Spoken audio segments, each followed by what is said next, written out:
Oi, turma, tudo bem?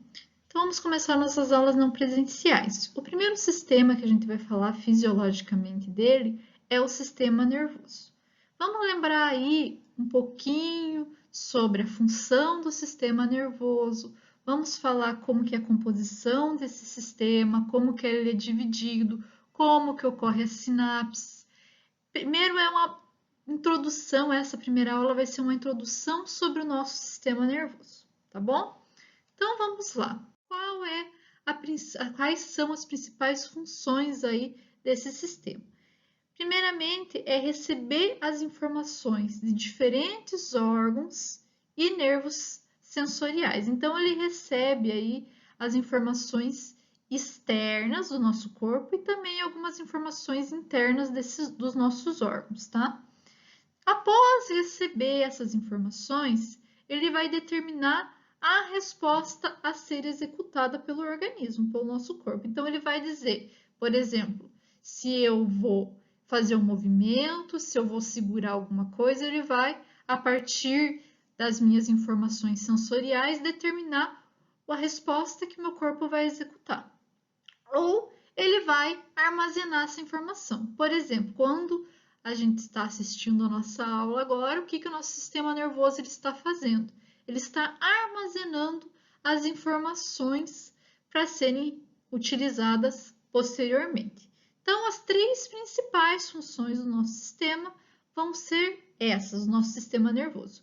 Receber as informações, determinar a resposta que o organismo, que o nosso corpo vai dar e armazenar essas informações, tá? Então, quando a gente fala aí de sistema nervoso, a primeira coisa que a gente lembra é dos neurônios. E eu não poderia continuar essa aula nem falar de todo o nosso sistema nervoso sem relembrar o que são os neurônios. Os neurônios eles são as principais células do sistema nervoso, beleza?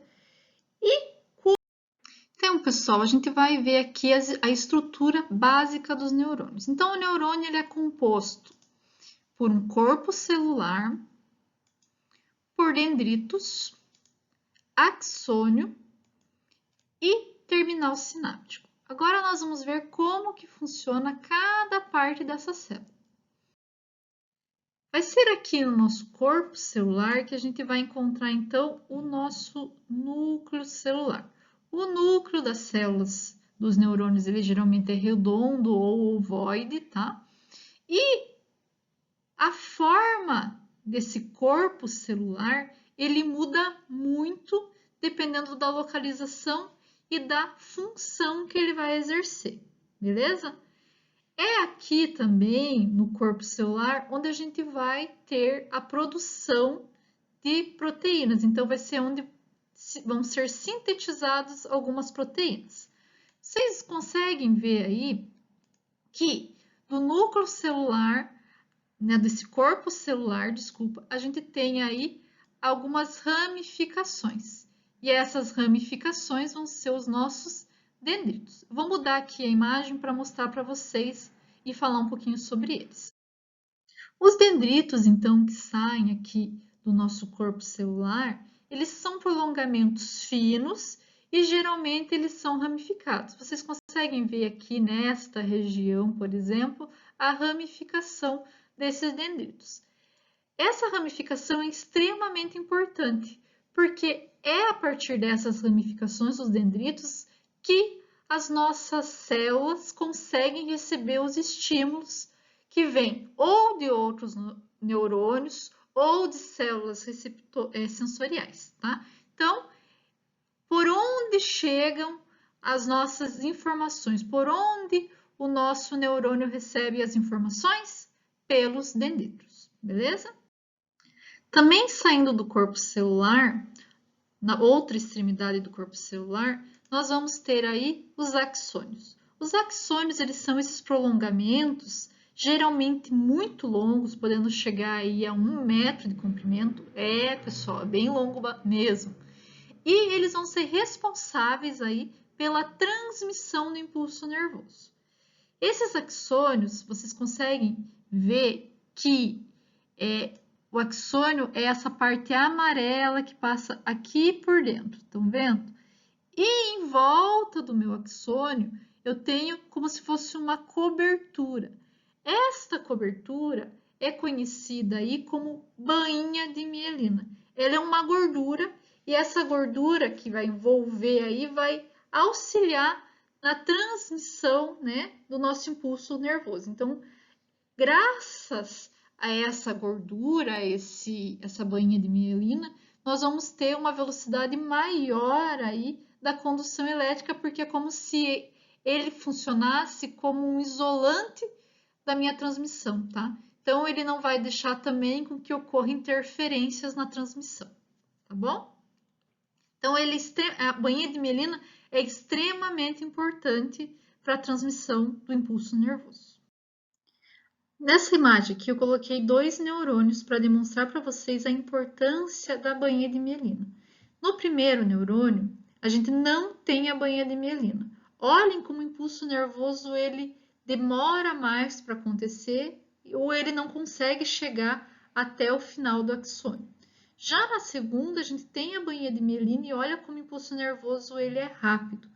Muitos estudos vêm comprovando que a falta dessa bainha de mielina pode ser uma das causas aí da esclerose múltipla. Quando a gente tem a bainha de mielina, o impulso nervoso ele pode chegar a 400 km por hora.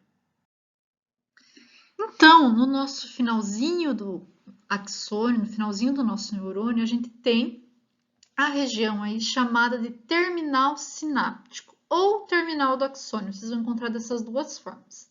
É nesse terminal sináptico onde vai ocorrer a sinapse, né? Então, é ali onde a gente vai ter a liberação de substâncias químicas.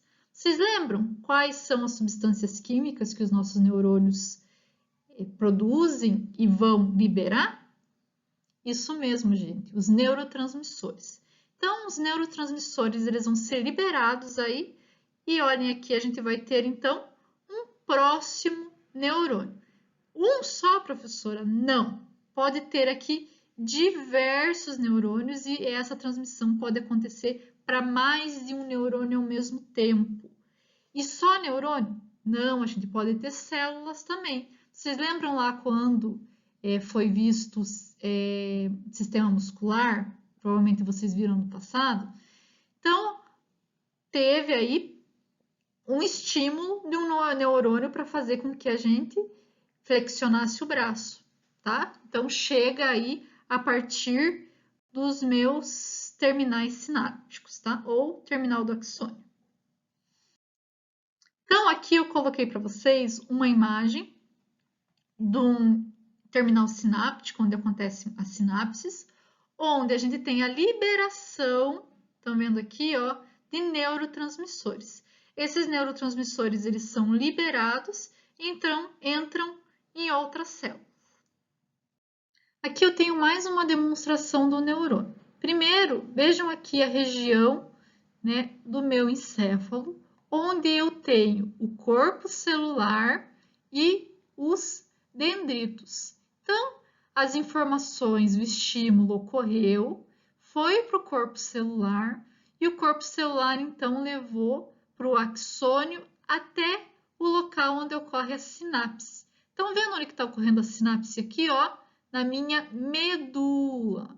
Então, lá na medula espinal, eu vou ter a ocorrência das sinapses, então, vários neurônios vão receber aí os neurotransmissores e, então, ter a ação. Sempre acontece desse jeito? Não é sempre. Essa é uma demonstração de um sistema nervoso quando a gente está tendo uma informação do sistema nervoso central para o sistema nervoso periférico, tá bom? Então, aqui nós temos os neurônios de segunda ordem e esses neurônios de segunda ordem vão, então, levar a informação para o local de ação. Lembrando que as substâncias químicas liberadas por esses neurônios são os neurotransmissores.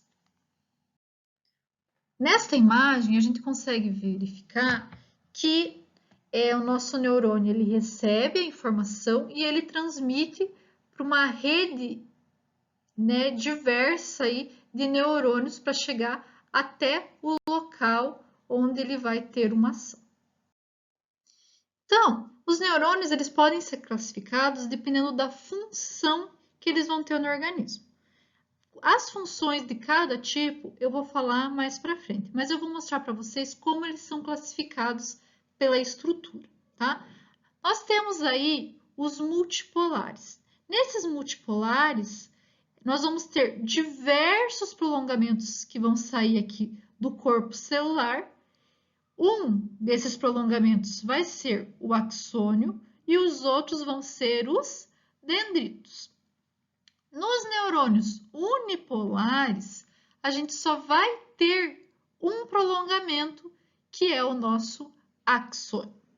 Já nos neurônios pseudo-unipolar, nós vamos ter aí a saída somente de um prolongamento, e esse prolongamento, então, ele vai dividir em dois, sendo que um vai ter a função dos dendritos, então ele vai ser aqui que nós vamos receber as informações, e o outro vai ter a função do axônio, onde ele vai transmitir as informações recebidas, tá?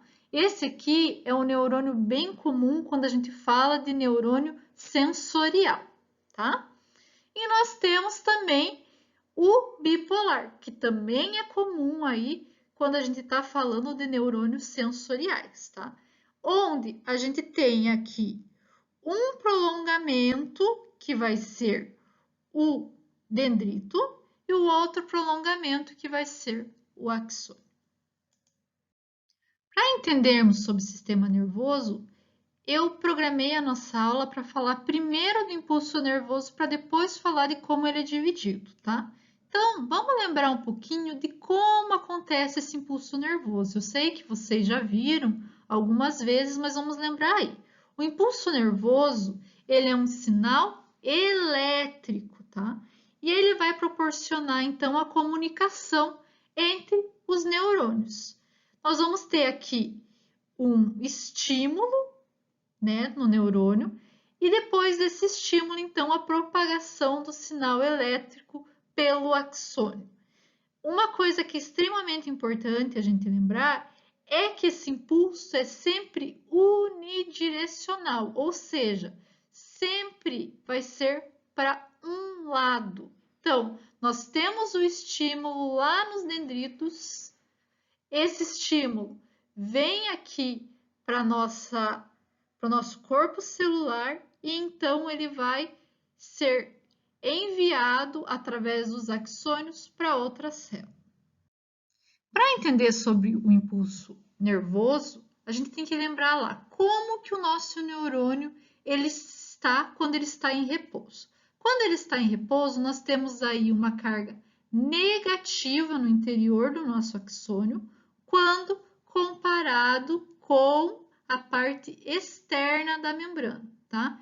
Então, nós temos uma carga positiva e isso faz com que a gente tenha um neurônio polarizado, porque a carga positiva está por fora da membrana e dentro a gente tem uma carga negativa.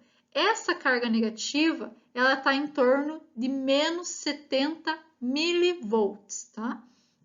Vamos lembrar aí que dentro do nosso neurônio, dentro do nosso axônio, nós vamos ter potássio e fora nós temos sódio. O que vocês lembram aí? Da bomba de sódio e potássio. Então, o nosso estímulo nervoso, o nosso impulso nervoso, ele vai acontecer graças à bomba de sódio e potássio. Vocês podem me perguntar, mas professora, o impulso nervoso, ele acontece por causa de qualquer estímulo? Não. Para ter o impulso nervoso, a gente tem um estímulo limite, um limiar mínimo, ou seja, um limiar de ação. Então, o estímulo ele tem que ser maior que menos 55. Então, se o estímulo for pequeno, não acontece o impulso nervoso. Ele tem que ultrapassar esse menos 55 para poder acontecer o nosso impulso nervoso. Então, quando eu tenho um estímulo que ultrapassa esse limiar de ação, a minha célula vai começar a despolarizar. Ou seja, o meu sódio vai entrar para dentro da célula, vai fazer com que a parte de dentro da célula fique positiva e a parte exterior da membrana celular fique negativa. E então vai gerar o meu impulso nervoso.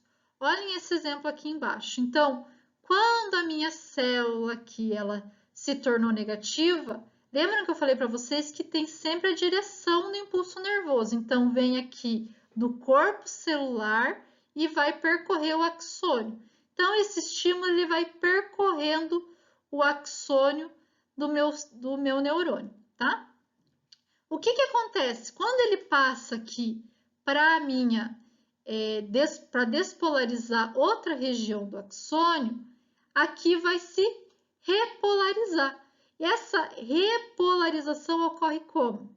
Se entrou sódio, para repolarizar vai sair potássio, isso mesmo. Então, durante a repolarização, a gente vai ter a saída do potássio e vai voltar a ser positivo fora da célula. Quando a gente chega aqui, onde a célula está despolarizada, essa despolarização, ela pode, e ela deve continuar seguindo o meu axônio. Mas o nosso organismo é muito inteligente, gente. O que ele faz?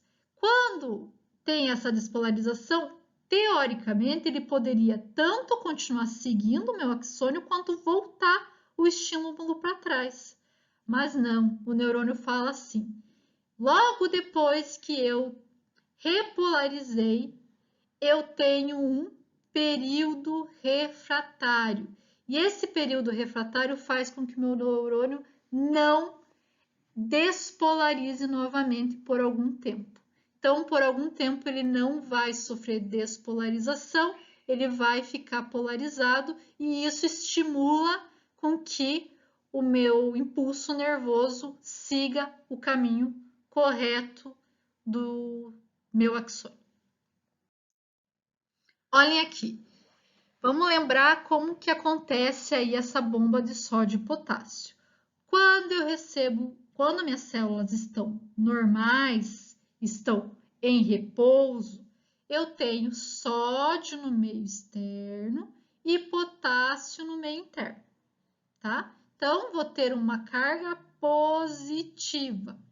Quando eu recebo estímulo nervoso, vou ter aí a entrada de sódio dentro da célula. Isso vai fazer com que eu tenha o potencial de ação e despolarização aqui do meu neurônio.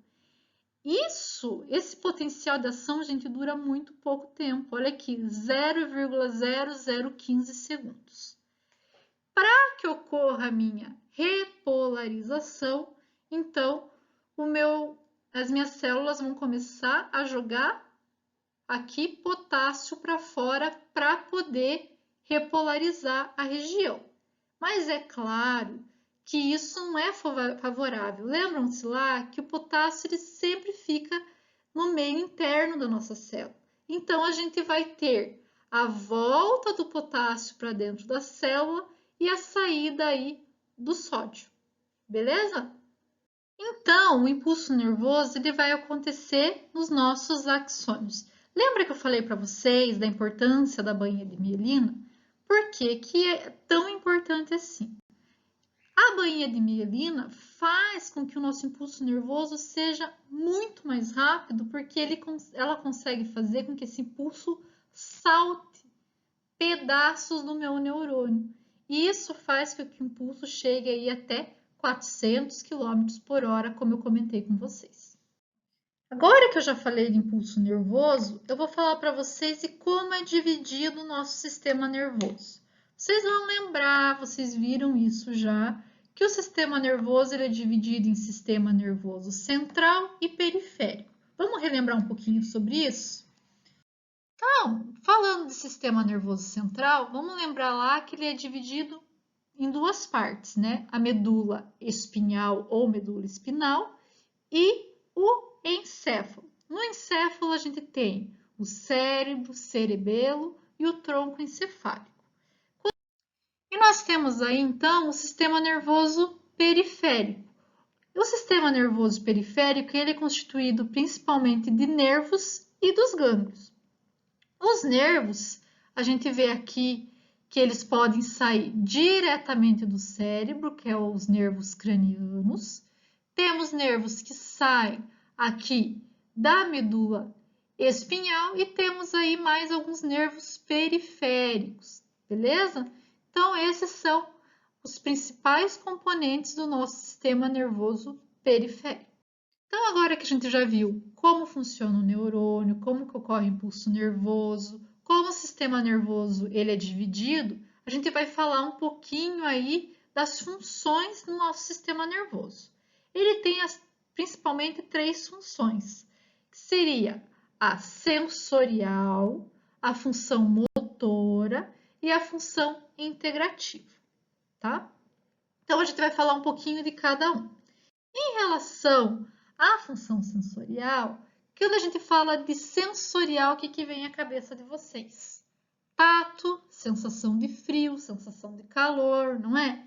Então, é isso que nossa função sensorial ela vai observar. Ela vai observar reações que estão acontecendo fora do meu sistema nervoso central e vão levar informações para o sistema nervoso central, tá? Para provocar alguma reação desse sistema ou para armazenar a informação.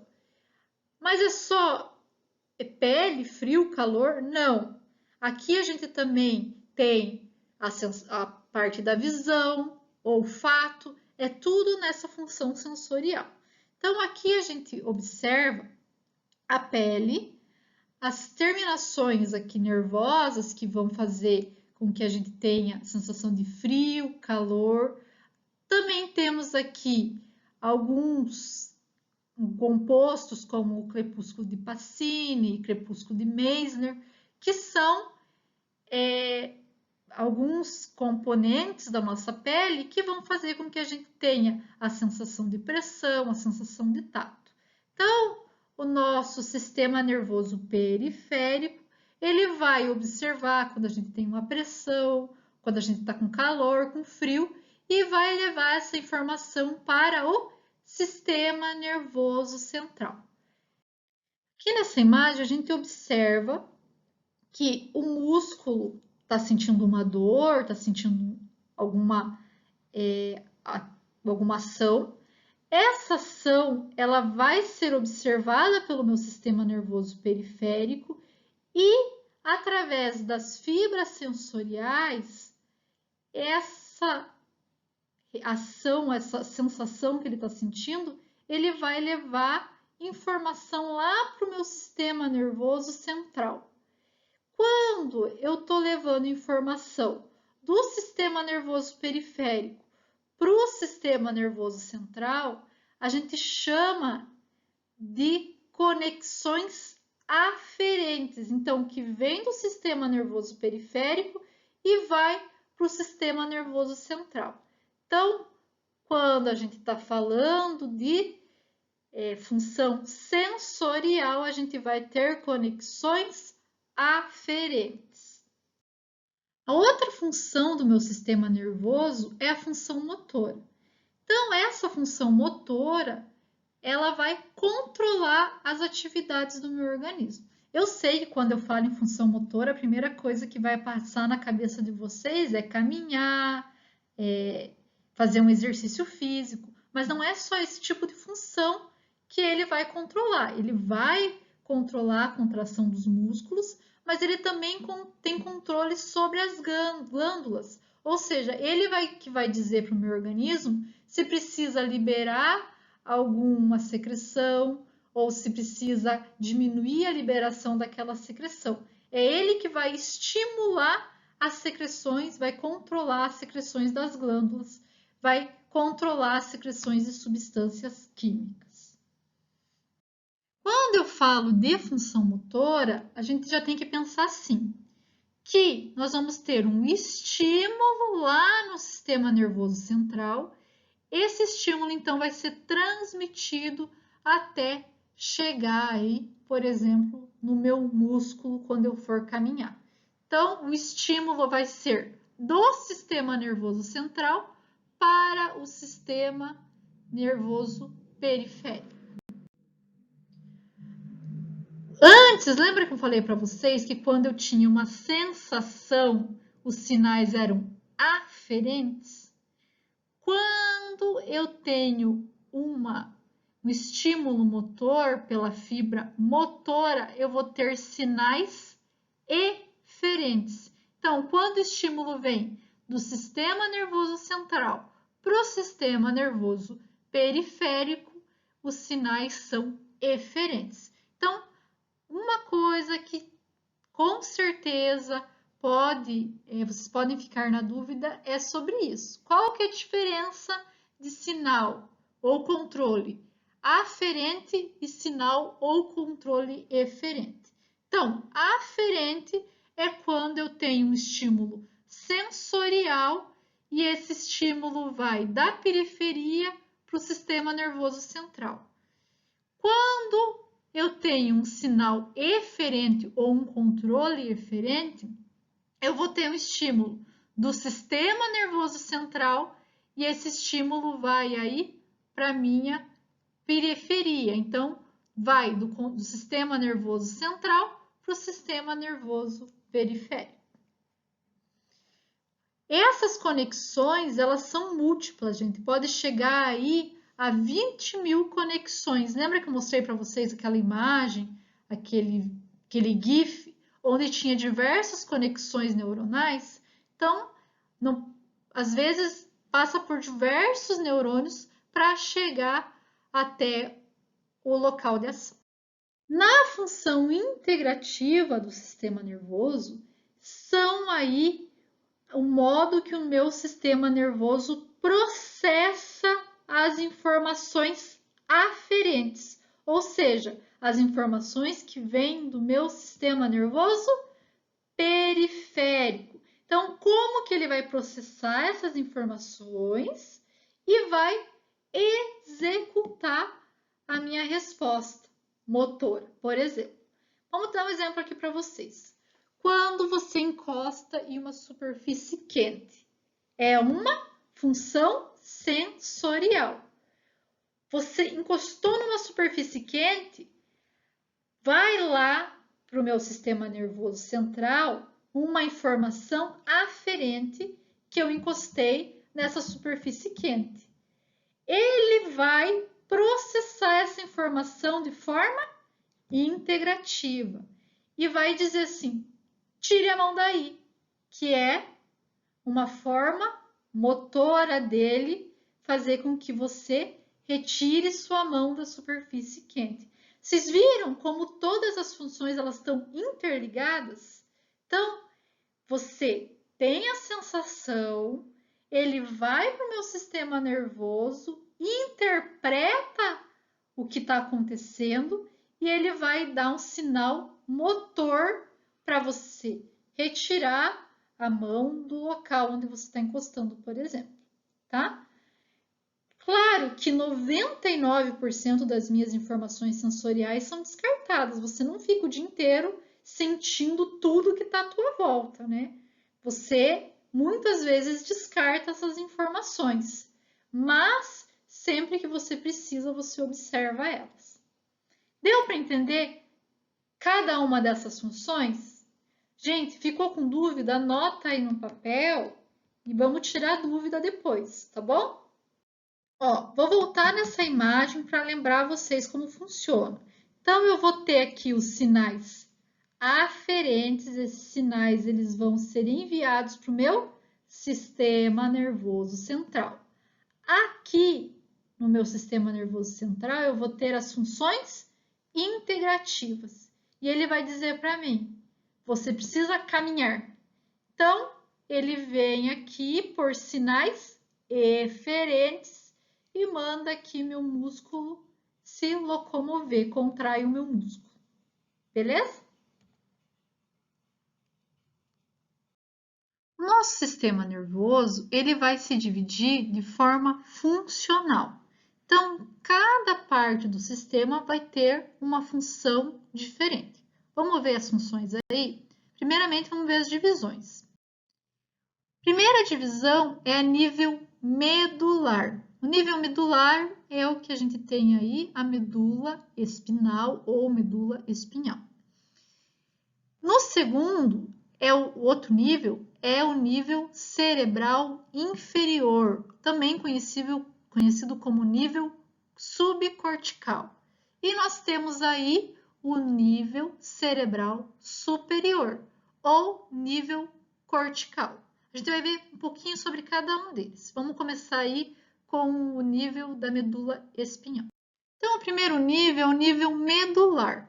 O nível medular vai ser aí onde ocorre a passagem dos meus sinais. Então, os sinais que vêm aí da periferia do meu organismo, do meu corpo, e vai em direção ao encéfalo, ou que vem do encéfalo e vai em direção ao corpo. Por exemplo, são sinais de movimento, sinais de marcha, de reflexo. Por exemplo, sinal de afastar o nosso corpo aí de uma superfície quente que está nos causando dor, enrijecer a perna para sustentar o corpo de pé, controlar os vasos sanguíneos, os movimentos gastrointestinais, vontade de ir ao banheiro. Então, todos esses sinais, essas informações, elas vão passar pelo meu nível medular, tá? O outro nível é o nível cerebral inferior. Então, esse nível inferior, que é o subcortical, vão ser aí atividades subconscientes do meu corpo. Então, são atividades que eu não estou pensando que eu estou fazendo, tá? Claro que a gente vai ver isso detalhadamente daqui a pouco. Aqui é só para vocês já irem pensando nisso. Onde que acontece essas atividades? Vão acontecer aí no bulbo, ponte, mesencéfalo, hipotálamo, tálamo, cerebelo e glândulo base. Então, vai ser aqui na minha região, principalmente do tronco encefálico. Nesse nível cerebral inferior, vai ser onde a gente vai ter o controle da pressão arterial, da respiração, que a gente já viu. Lembram-se que acontece no bulbo e na ponte, do equilíbrio, que vai acontecer aí no cerebelo, no retículo bulbar, dos reflexos alimentares, que acontece no bulbo, ponte, cerebelo e hipotálamo. E quando a gente fala de nível cerebral superior, aí já são várias ações, várias funções. Uma delas é a memória, então acontece aí no córtex cerebral. Sem esse córtex cerebral, algumas funções elas vão ser imprecisas, então é extremamente importante. Se a gente tiver algum dano nesse córtex cerebral, a gente vai ter dificuldade de fazer algumas coisas, tá bom? Então é essencial essa região, né, para a gente poder ter os processos mentais corretos. Se a gente tiver alguma danificação nessa região, ou a gente tem perda da memória, ou você não consegue fazer algumas funções. Quando a gente fala de memória, vamos lembrar lá que é pouca coisa que vai dar uma resposta motora para o meu sistema. A maioria das informações elas vão ser armazenadas. Então, essas informações elas podem ser armazenadas para uma futura atividade motora, também pode ser armazenada por muito tempo aí no meu sistema nervoso, tá? A maior parte dessas informações elas vão ser armazenadas no córtex cerebral e uma pequena parte ela vai ser armazenada ou no encéfalo ou na membrana espinhal, tá? Nós podemos, é claro, comparar o nosso sistema nervoso com um computador, né? O teclado seria o nosso sistema nervoso periférico, onde ele recebe informações do meio e, então, através dos nervos, transmite aí a informação para o sistema nervoso central, fazendo com que a gente organize essas informações e utilize elas posteriormente. Agora mesmo, nesse exato momento que vocês estão assistindo a minha aula, vocês estão recebendo diversas informações. E essas informações estão chegando pela visão, pelo áudio e vão armazenar todas as informações para ser utilizadas posteriormente quando vocês forem fazer a minha prova ou quando vocês forem fazer o exercício que eu vou deixar para vocês, tá bom? O exercício que eu vou deixar não precisa me entregar. É um exercício para vocês fazerem para fixar o conteúdo. Então, façam esse exercício com paciência e depois que vocês fizerem, venham tirar dúvida para a gente deixar assim o comecinho da nossa aula de sistema nervoso fechadinho, tá bom? Então, espero vocês aí num chat ou numa videoconferência, tá? Um abraço!